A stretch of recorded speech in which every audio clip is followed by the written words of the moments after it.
كان والقصائد حقته الهتافية زي ست الدار بنت أحمد وزي كل القصائد. يعني الناس كانوا بيعرفوا حميد أنه رمزية كده للشاعر الثوري ولا كده. لكن نحن لو فكرنا في الموضوع، لو حللنا الكتابات حقت حميد، القصائد حقته، أنا شخصيا شايفها هي عبارة عن شيقنة، عبارة عن تصدير لحياة شمال السودان وكلمات ولهجة شمال السودان إلى بقية أجزاء السودان. معظم السودانيين ما بيفهموا شعر حميد أصلا، ما بيفهموا الكلمات اللي قاعدة فيه. ومن ناحية إبداعية الشعر حق حميد ما كان يعني ما عنده قيمة إبداعية بالنسبة لزول ما جاي من الحتات ديك. الزول الجاي من الحتات ديك ويسمع الضوء وجهجهة التساب ومرقنا لا تحت والحلبة وشافع الحلبة طلع عن برا ويده مدممي جاري العود. هذه حاجات وصور، يعني صور يعني غارقة في المحلية، عندها علاقة بمنطقة معينة. ده ما السودان. حميد ما كان شاعر قومي ولا كانت اللغة حقته قومية، وتخليه ناس كتار جدا من السودان وما بيفهموا كلامه أصلا. لكن الزخم اللي قاله حميد زخم عنده علاقة بالاجتماعي حقه، وعنده علاقة تحديدا باستلام الكيزان للسلطة، عشان نكون واضحين. يعني حميد وأغاني الطنبور أصلا ما جات وسط السودان ولا بقت مركزية إلا بعد جو الكيزان. يعني الناس في الثمانينات يعني كان الفنانين بتاع الطنبور كانوا بتعدوا بأصابع اليد. النعم آدم وما عارف مين بتاع التاني ذاك اسمه، أنا حتى أساميهم ما متذكرهم أصلا. عبد الرحيم مين؟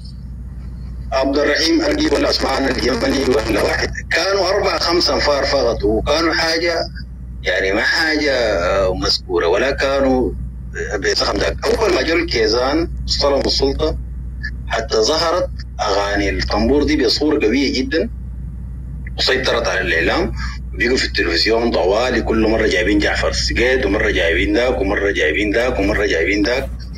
وحميد ده بالنسبة لأغاني الطنبور. بالنسبة لحميد أنا تخلي ظهور الإعلام لحميد بدأ برضو مع الكيزان، وبدأ لارتباطات واضحة عندها علاقة بصلاح قوش اللي هو أصلا قرأ معاه في المدرسة وما عارف ذاك قريبه وذاك. الحاجة عندها علاقة بالسلطة. يعني ظهور حميد ده ما ظهور جاي من فراغ. المحتوى حق حميد أنا بالنسبة لي محتوى يعني أقل من متواضع. في شعراء كتار جدا من مختلف بقاع السودان قدموا شعر محترم جدا وحتى العالم كله بعرفه، لكن ما لقوا اعتراف في المركز لأنهم ما بينتموا للمركز، يعني أو ما بينتموا للنخبة الحاكمة. الظاهرة بتاعت حميد بعد ذاك اتكررت، يعني حتى بقوا في ناس بيقلدوا حميد الطريقة الحميدية. يعني ظهروا شعراء كتار بيقروا بنفس الطريقة حقت حميد، وتخلي الناس معجبين بطريقة إلغاء حميد أصلا وبالكلمات الغريبة، حتى الناس المعجبين بيهم. لكن لو جينا فعلا حللنا القصائد حقت حميد وأي واحد فيكم حاول يقرأ قصيدة زي ما حميد ممكن يكتب قصيدة كاملة. يعني يا مارقة من الكمبيوتر وجيتي ماشي على تحت وأنا كنت مارك فيكي والبهدل، دي بس عبارة عن لهجة الشوايقة بس، يعني ما في حاجة تانية. فلهجة الشوايقة ممكن تكون يعني حاجة أدبية في حد ذاتها. يعني نحن نفتكر إنه بعد الثورة دي مش مفترض ننتهي من النادي السياسي القديم، مفترض برضه ننتهي من النادي الثقافي القديم برضه. يعني فحميد بصراحة يعني واحد من الحاجات دي المفترض نحن نعيد فيها النظر. يعني تغيرته ده رأيي. يعني بس إضافة لكلامك في حتة ثقافة الشيقية دي أنا تخليه هو يعني برضه قد يكون نجح في حاجة واحدة بصورة شخصية اللي هي الطريقة الإيهاب عدلانية دي. يعني حميد أول زول في التاريخ السوداني يقول كلام فارغ بطريقة ملحنة. يعني بدل ما يقول يا بليد يقول ست الدار، واللي هي عبارة عن تلحين للكلام. يعني أنت ممكن تقول السلام عليكم، ممكن تقول السلام عليكم، والناس يحسبوا لك شعر.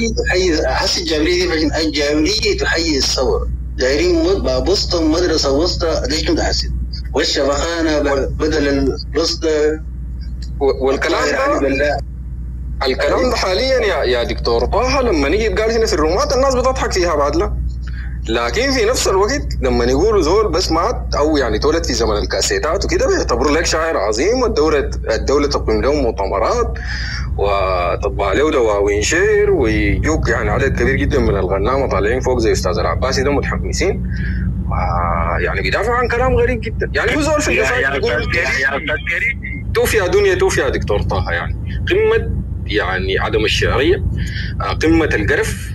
يعني أنا ذاتي والله ما أعرف الحاجة دي يعني كان بيسمعوها الناس كيف. اتفضل يا أستاذ هايرو.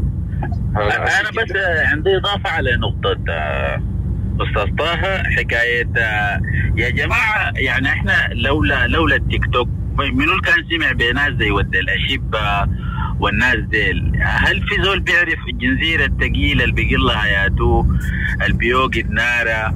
هل في زول بيعرف سيدي دوشكا مثلا، او في زول بيعرف محمد البدري؟ يعني في اغاني معينه او في ثقافه معينه تم تسليط الضوء عليها. يعني عشان كده ده سبب الفوره دي كلها وسبب الحاجه دي.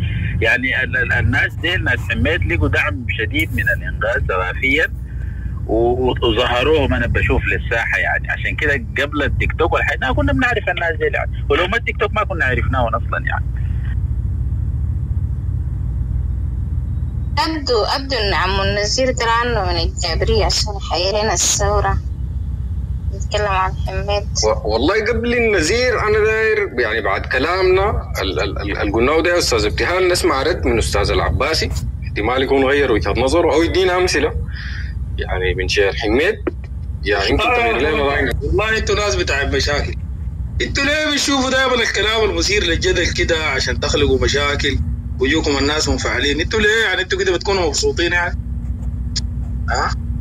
والله ده كلام عادي جدا. حميد ده شاعر عنده ناس معجبين. حميد ده هل تعلم انه لما مات الخرطوم دي كلها مشت الشماليه، المنطقه بتاع جريف نوري دي ناس بيحبوا مشوا هناك بكوا عليه وكده. انتوا شنو يا اخي؟ انتوا شنو؟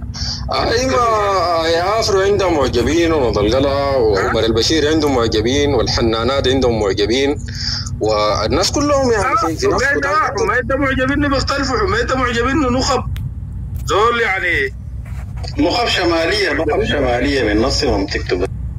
شوف لا والله حميد ده بيجيبوه في المنتديات في الجامعات في الندوات الشعريه. ما الجامعات ماسكين يعني ما الجامعات ما مدير الجامعه اهله قريب وخالته. انت ما فاهم المساله دي ولا شنو يا استاذ؟